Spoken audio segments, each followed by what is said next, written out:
this is so important that you get comfortable in front of a camera. This is the 21st century.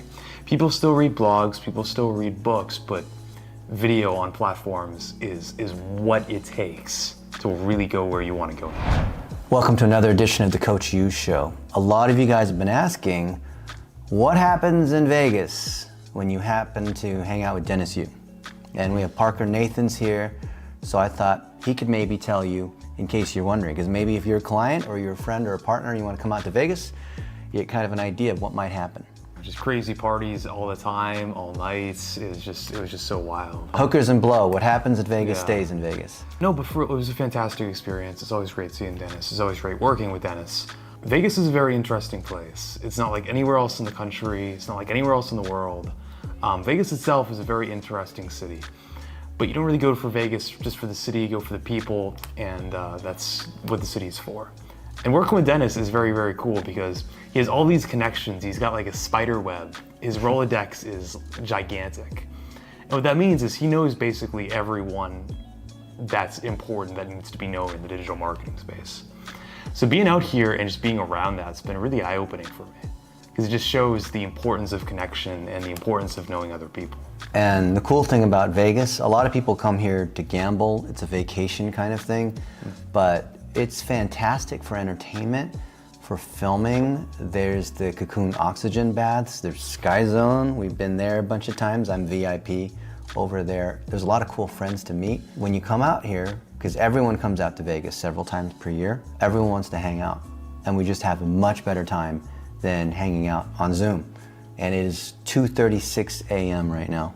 We have filmed almost every night here in this video studio. VSLs or promos or courses or podcasts or books or all kinds of, headshots, all that kind of stuff is here. It's so nice to be able, in my opinion, to be able to have a lot of fun with friends, but also get a lot of work done. The wild thing about Vegas too, in filming in general, is that it's almost always better at nights too, which is what I've noticed.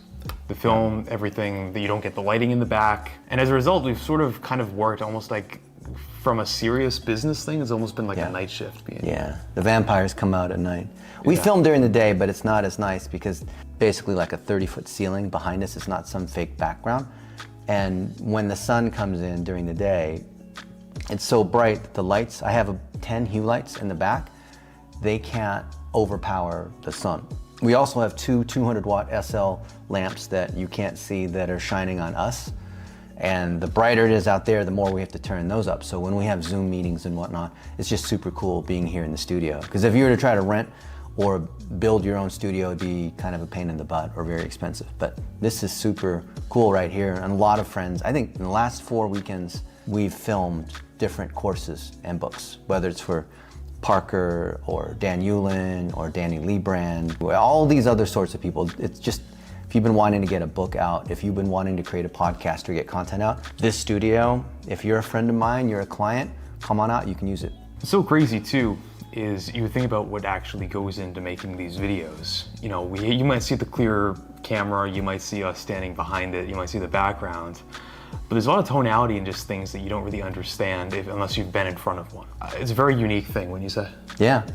It's interesting because people that might be expert in their area, and maybe they've even done webinars before, somehow speaking in front of a camera and looking in, and maybe the intimidation of all this equipment that's around us, these different microphones, we're double mic'd here, and having to deal with the different kinds of controls can throw people off.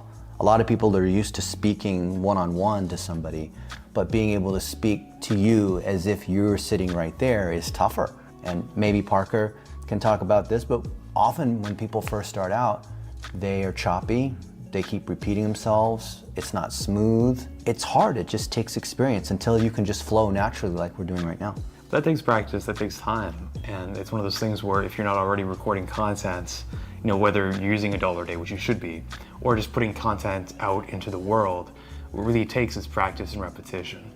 So if you already have a service or whatever, this is so important that you get comfortable in front of a camera. This is the 21st century.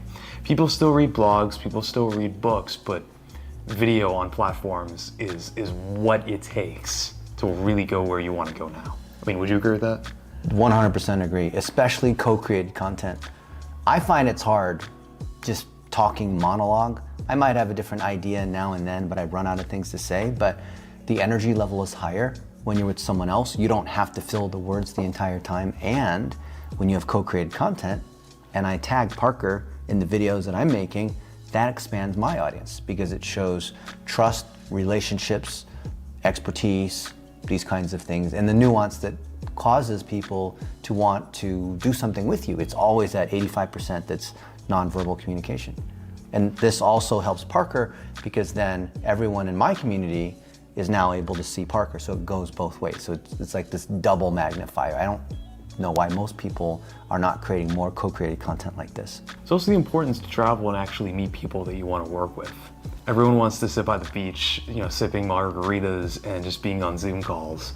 But the advantage you get when you actually work with people, work with clients, work with people that you want to work with, is you do get that relationship that you just can't get over the internet. And so if you have a client or you have someone, maybe you're in New York, the other guy's in LA, you should make an effort to go out and see each other, because having that relationship in person makes it real. It's real online too, but when you actually do things like make content together like we're doing right now, like actually building projects together, making courses, that's not only where the money is made, obviously, but that's how you grow connections with different communities at the same time. And then this kind of content, long form content, that is not straight up buy my stuff right now, can be cut up into social media snippets.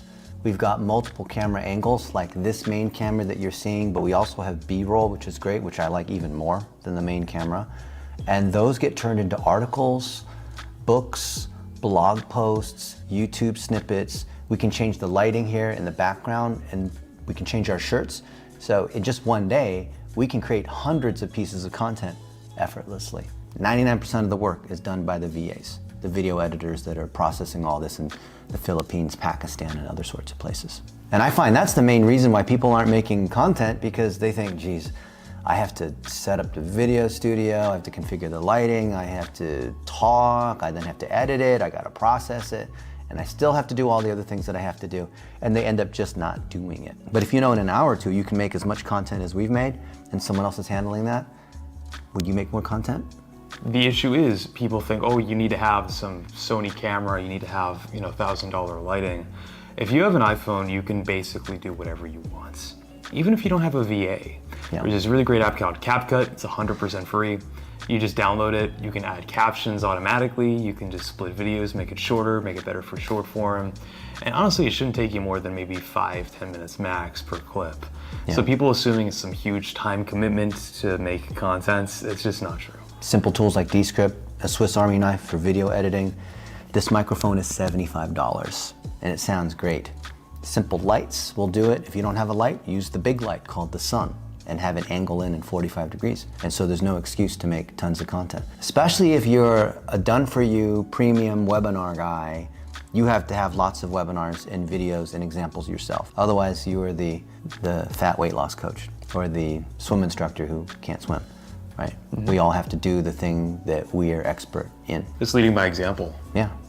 People that, see it all the time, people that sell, hey, I'll grow your Twitter account that have 500 followers. It's like, it's so incongruent, it lacks trust. Whereas if you're a copywriter, maybe you've had a few decades of experience, or maybe you just had a year of experience. If you have hundreds of blog posts, if you have documented proof that you're good at what you say you are good at, the rest is just easy, because then it's just relationships and promoting your own content. So if you're selling something right now, maybe you're selling a service, maybe you're selling something else, just make sure that the process is documented by yourself or other people. And if you feel like if you have that, the rest is pretty easy. Then you just naturally form relationships with other people in the same sphere. And then if you come out to Vegas, we can make content together in all different sorts of formats. Hit up all the buffets. We did the Brazilian barbecue. Oh my God. That was today. I'm so full. The It's so sushi great. buffet yesterday. They're not actually buffets. It is all you can eat, but they make the food for you. It's not the buffet thing in the middle, like under the heat lamp. We did a cheap Chinese buffet, which is $12.99, but I thought was amazing. Coming out to Vegas, we want to make sure that we are having fun, we are exercising, we're eating the cool kinds of food, because I think this is the most competitive place in the United States for food, more than New York or LA. And you can see just on Spring Mountain.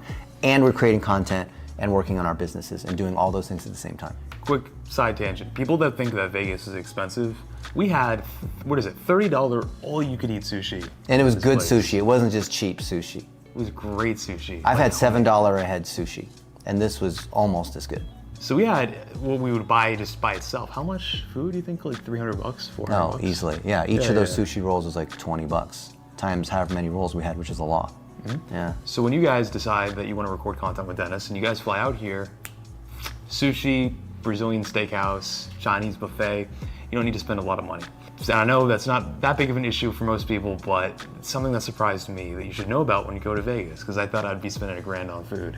And the flights are cheap too. Yeah. Yeah, Michelle Fiore, who was the mayor pro tem of Vegas, she was telling me, trying to convince me to relocate a bunch of people here. She said that Vegas is the lowest cost airport in the United States because it's a multi-hub city. Now, it doesn't mean you want to fly Frontier or Spirit or whatnot, but it does bring down prices on Southwest, American Airlines, United, and the other cities. And the hotel rooms are super cheap. I was looking at rooms at 4-star hotels that are mid-strip, and they're like $39 a night, plus like $50 resort tax and things like that. But you could even stay at the Trump for like $159. After the taxes, I think it's like $89 plus the $50.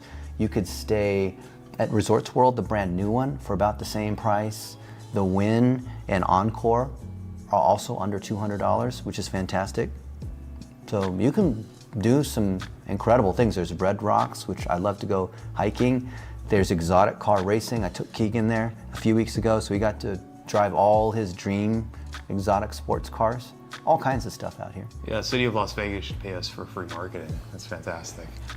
Well, it's true. The City of Las Vegas has also given us lots of benefits. There's tax incentives. The mayor pro tem also told me that they have a 6,000 seat auditorium that we can use for free as long as we pay for security, which is mandated by the city. So we can hold events out here if we want to. I think you should hold events out here. That'd be I fantastic. want to, but then COVID happened. But yeah, this is really cool. People are wondering, like, what does Dennis do all the time? What are these other people doing? Parker's come out here several times. You can work hard and play hard. And I don't believe it should be just one thing at the sacrifice of the other. I think I burned almost 3,000 calories today. At the trampoline park, we were playing trampoline basketball, but working at the same time. Which is something you can do. This is what people are afraid of doing, is they don't want to mix business and pleasure at all. They'll say, hey, I'm just disconnecting for the day. But when you own a business, it's very hard to do. Yeah. So you have to do both. And how you do both is just fit both into your life. You always have time. You know, maybe you just take an Uber instead of riding a car. It's another 20, 25 minutes you're just doing work, which you would have been distracted by driving. Maybe that's, you know, taking a break from jumping and checking emails for 5 minutes. Yep. Right? So for your own work, you can find ways, you can find avenues of saving a lot of time by doing more work without distracting yourself when you're doing the actual fun too. Yeah, I work on the Uber just to get that extra 20 minutes.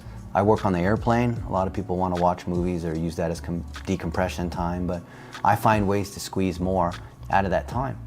And you know, if I'm spending all this time with Parker, because he's helping me get $1 a day out there with webinars, and I'm helping him by using the video studio to help grow his brand, it's a great thing for both of us. So think about if you are coming out here and you're seeing this video because we sent it to you so you know what to expect, then I'm excited to see you out here. Parker, any other thoughts? Come out to Vegas, but when you do, time of year is very important. I was here in April. Yeah. I wanted to perform very well for the webinar, so I had a whole ass, can I swear on this? Yeah, you can say that, whatever. I had a whole ass turtleneck and like a suit because I wanted to leave a good impression, you know, do my professional business. And I thought about doing that again, and I got here and it was actually 100 degrees. I just like, I can't. I'm wearing this light little sweatshirt and just now because it's like only 75. Yeah. So if you come, make sure you're aware of the time of year. In the summer, it can get pretty hot. But other than that, it's a great city. I had a really good time here. And I'm really just thankful for Dennis for hosting me and for making all this happen. Yeah, it's awesome working with you, Parker. You're a lot of fun, super competent. I find the people that are really good at what they do are also fun to hang out with as well. There's just like this extra level when people are just elite.